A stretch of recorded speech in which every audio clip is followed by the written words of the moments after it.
Salut, c'est Major Mouvement. Aujourd'hui, avec Uber, je vais vous montrer comment est-ce qu'on peut utiliser la machine pour toutes les entorses, ligament latéral interne, ligament latéral externe. Bien souvent, nos patients, ils ont du mal, après le trauma, à reprendre les mouvements de valgus, varus, voire même un peu de rotation. Ils mélangent tout ça.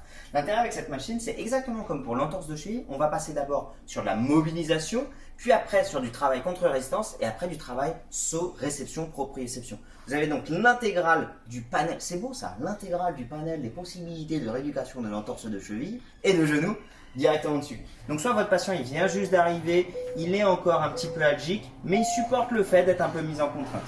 Juste là, les deux mains là, on peut même l'asseoir, vous pouvez rester à côté de lui, et là en fait ça va faire de la mobilisation passive. Et puis après, 2-3 semaines après, ou même 2-3 jours après en fonction de son évolution, ok, on décide qu'il travaille contre la résistance. Il lâche le truc, il reste en squat, la machine va faire valgus, varus, et lui doit essayer d'être le plus stable possible.